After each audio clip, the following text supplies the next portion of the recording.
Assalamualaikum warahmatullahi wabarakatuh. Hari ini saya Sehari Saapati Sandi NIM 2008-3020 akan mempresentasikan terkait dengan sikap dan perubahan sikap mata kuliah teori perilaku konsumen. Jadi yang pertama akan kita dengarkan adalah definisi dan komponen sikap. Truston memandang sikap sebagai suatu tingkatan afeksi baik yang bersifat positif maupun negatif dalam hubungannya dengan objek-objek psikologis. Afeksi yang positif yaitu afeksi senang, sedangkan afeksi negatif adalah afeksi yang tidak menyenangkan. Jadi di sini afeksi ini adalah hubungan antara dua orang yang menimbulkan perasaan. Jadi Truston memandang sikap sebagai suatu tingkatan afeksi yang baik. Jadi ada timbal balik yang terjadi di sini. Ini ketika afeksinya baik, maka dia bersifat positif. Biasanya kalau afeksinya positif yaitu ada perasaan senang. Perasaan senang tersebut biasanya terjadi karena memang ada feedback dari dua orang yang berinteraksi. Sedangkan afeksi negatif adalah afeksi yang tidak menyenangkan. Jadi perasaan ketika terjadi interaksi antara dua orang yang berhubungan tetapi ada rasa yang tidak menyenangkan. Jadi Truston memandang sikap dua ya, afeksi baik yang bersifat positif ataupun yang negatif seperti itu. Kemudian Schiffman dan Kant menyatakan bahwa sikap adalah ekspresi perasaan atau inner feeling yang mencerminkan apakah seseorang senang atau tidak senang, suka atau tidak suka, dan setuju atau tidak setuju terhadap suatu objek. Jadi di sini menurut dua tokoh ini, Schiffman dan Kant menyatakan bahwa sikap itu ekspresi perasaan. Jadi dalam diri seseorang ada yang namanya inner feeling atau ekspresi perasaan yang mencerminkan apakah seseorang ini senang atau tidak senang, suka atau tidak suka, setuju dan tidak setuju terhadap sebuah objek. Jadi objek yang dimaksud bisa berupa merek, layanan, pengecer, perilaku tertentu dan lain-lain terkait dengan marketing seperti itu. Kalau kita membahas terkait dengan marketing atau pemasaran. Oke, selanjutnya kita ke poin yang lain yaitu adalah komponen sikap. Jadi di komponen sikap ini ada 3 ya. Jadi ada beberapa komponen. Yang pertama adalah komponen kognitif, jadi komponen perseptual, yaitu komponen yang berkaitan dengan pengetahuan, pandangan, dan keyakinan. Itu hal-hal yang berhubungan dengan bagaimana orang mempersepsi terhadap objek sikap. Jadi di sini personal mengetahui bahwa produk itu dia sudah bisa mempersepsi terkait dengan bagaimana memandang sebuah produk, kemudian bagaimana memandang keyakinan sebuah produk. Itu yang terkait dengan komponen kognitif atau komponen perseptual. Kemudian komponen selanjutnya adalah komponen afektif atau komponen emosional. Jadi kalau kita jelaskan, komponen afektif adalah komponen yang berhubungan dengan rasa senang atau tidak senang terhadap objek sikap. Rasa senang merupakan yang positif, sedangkan rasa tidak senang merupakan hal yang negatif.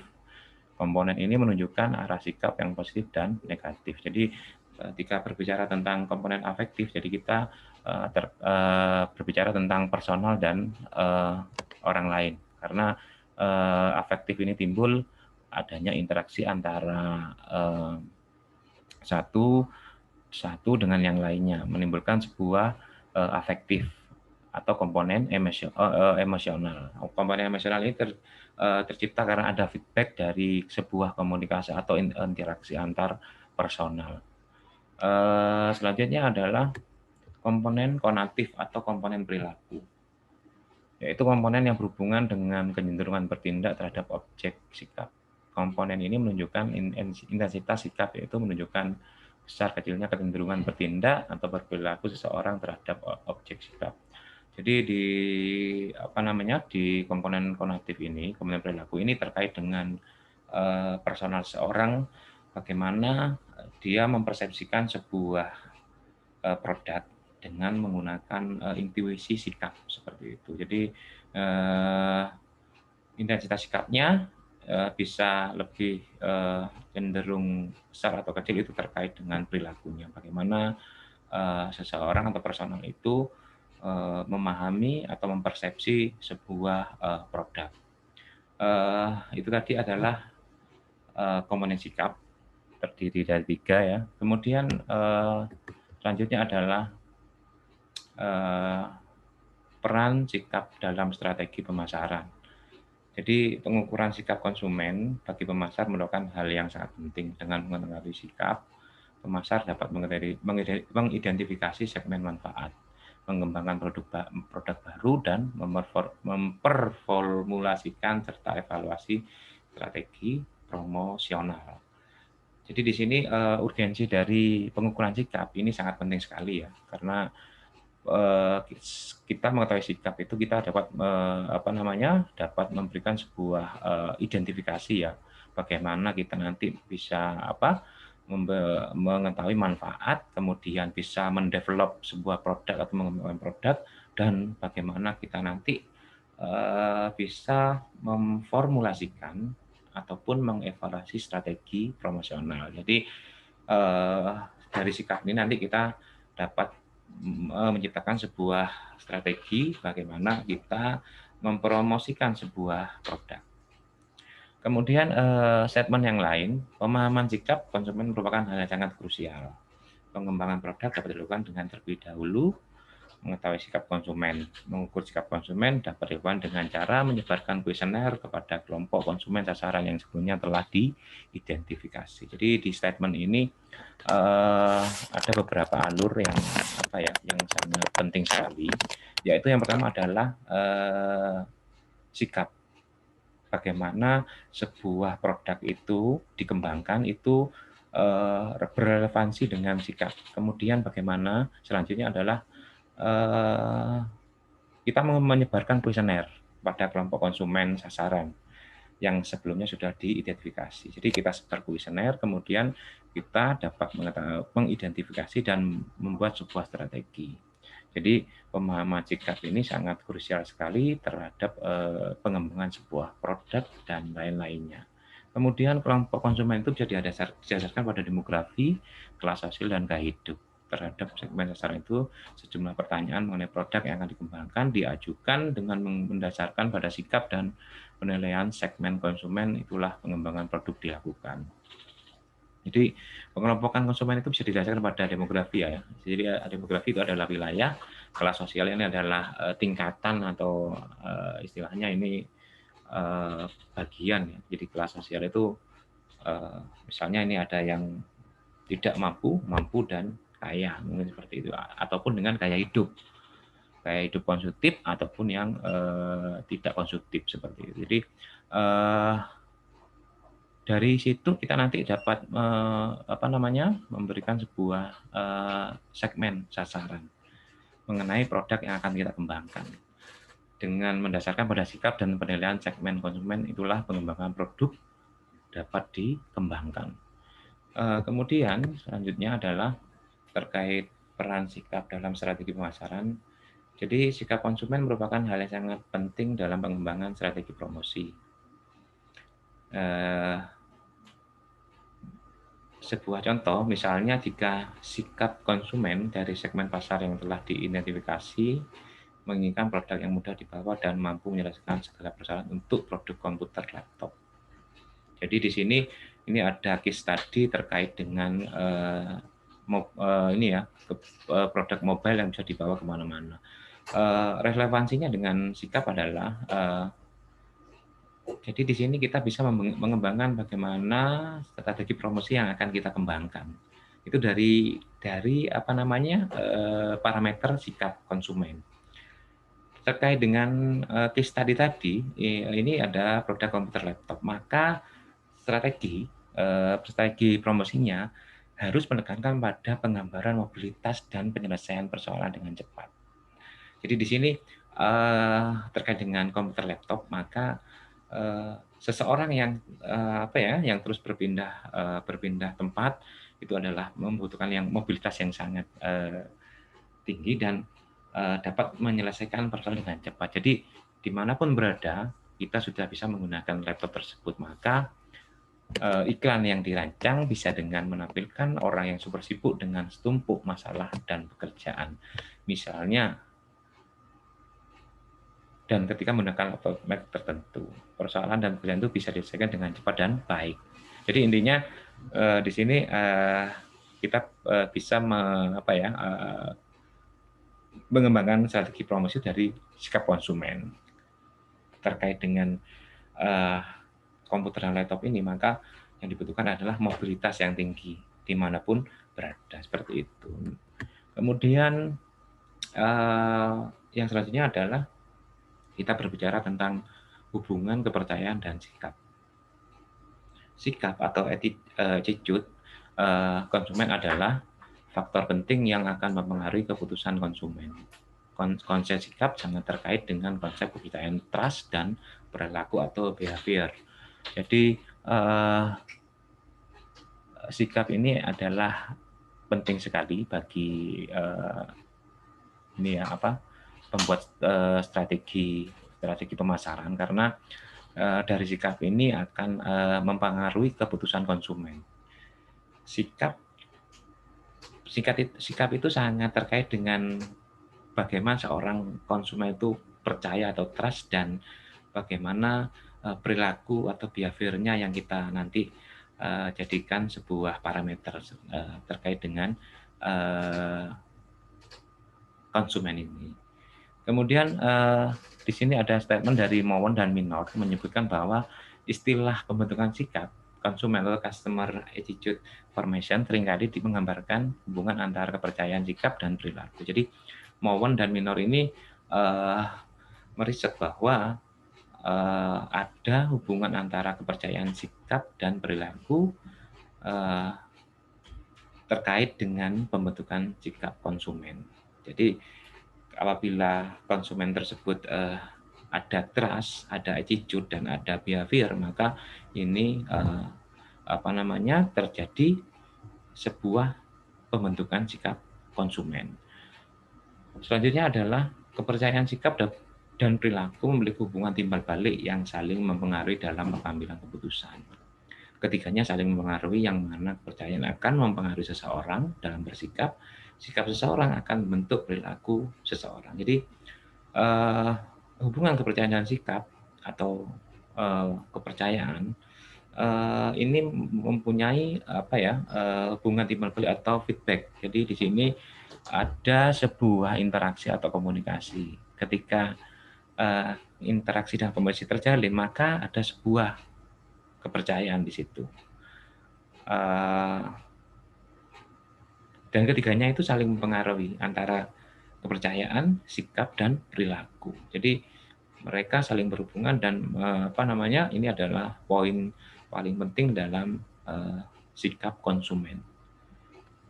Oke, next sama. Jadi kita tetap sementara masih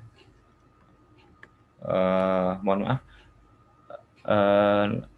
Materi yang selanjutnya adalah sikap terhadap objek dan perilaku. Jadi relevansi sikap terhadap objek dan perilaku. Jadi ada beberapa model di sini ya. Model yang pertama adalah model sikap terhadap objek yang sangat cocok untuk mengukur sikap terhadap golongan produk atau jasa atau merek tertentu. Model sikap ini sikap merupakan fungsi evaluasi atau keyakinan yang produk spesifik dan evaluasi.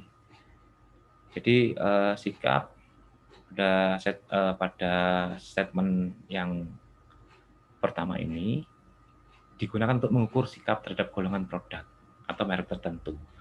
Kemudian menurut selanjutnya ya, menurut model ini sikap konsumen terhadap produk atau merek tertentu merupakan fungsi dari adanya atau tidak adanya penilaian terhadap keyakinan atau sifat-sifat produk tertentu.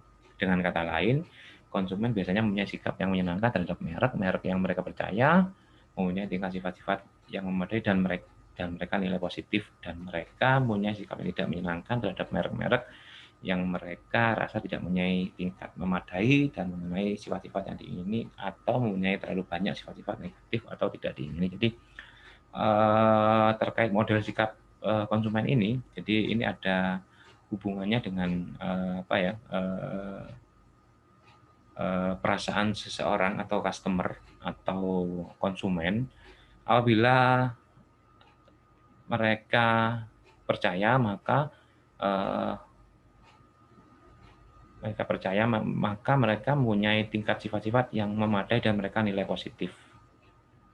Apabila mereka mempunyai sikap yang tidak menyenangkan terhadap merek-merek yang mereka rasa tidak mempunyai tingkat memadai mengenai sifat yang tidak diingini dan mempunyai terlalu banyak sifat-sifat yang negatif atau tidak diingini. Jadi kata lainnya adalah mungkin ada dua sikap di sini. Jadi ada yang sikap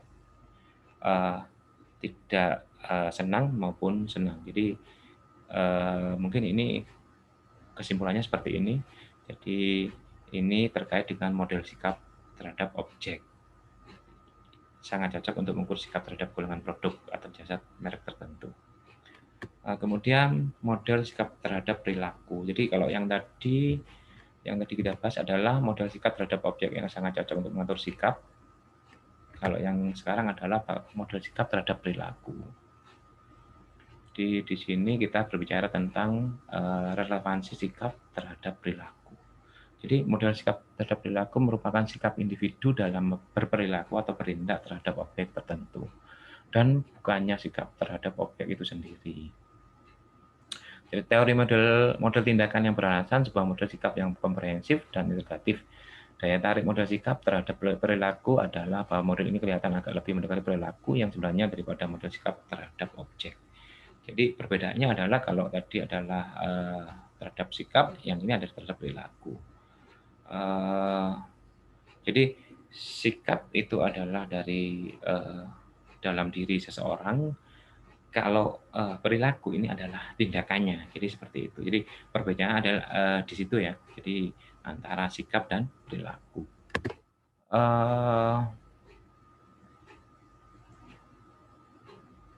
Yang selanjutnya adalah bagaimana kita mengetahui perubahan sikap sebelum dan sesudah pembelian. Perilaku konsumen akan menentukan proses pengambilan keputusan dalam pembelian mereka. Jadi sebuah perilaku itu akan mempengaruhi pengambilan keputusan dalam seseorang menentukan target yang akan mereka inginkan. Nah, terkait dengan statement yang pertama bahwa perilaku konsumen itu akan menentukan proses pengambilan keputusan dalam pembelian mereka. Keputusan merupakan salah satu kegiatan yang dilakukan oleh setiap orang dalam setiap waktu dan di segala tempat. Keputusan tersebut termasuk keputusan yang menyangkut kegiatan individu. Jadi keputusan ini adalah terkait dengan personal. Keputusan itu juga bisa dipengaruhi oleh orang lain. Jadi ini terkait dengan keputusan ini bisa ada dua faktor ya. Faktor yang pertama adalah dari dalam diri ataupun pengaruh dari orang lain. Keputusan konsumen atau organisasi adalah keputusan yang dilakukan secara sadar, rasional, dan terencana. Keputusan konsumen merupakan analisa mengatasi permasalahan. Jadi di sini keputusan konsumen atau organisasi adalah aktivitas yang dilakukan secara sadar. Sadar artinya dia memahami sekali terkait dengan apa yang mau ditargetkan. Kemudian rasional bisa berpikir secara wajar atau secara ini ya. Rasional itu artinya kita berpikir secara benar-benar dan tidak posisi tidak gila gitu ya. Rasional, berpikir rasional itu seperti itu. Jadi intinya kita dapat berpikir dengan menggunakan akal pikiran. Kemudian keputusan konsumen itu terencana. Jadi sebuah keputusan itu didasarkan pada plan. Plan artinya kita sebelum sebuah produk kita beli, maka ada sebuah rencana, karena kita mengetahui bahwa mengetahui persepsi sebuah produk tersebut, maka sebuah keputusan konsumen itu berrelevansi dengan perencanaan. Jadi 3 hal tersebut ini merupakan hubungan ya. Jadi hubungan antara kaitannya dengan kebutuhan konsumen, yaitu sadar, rasional, dan terencana.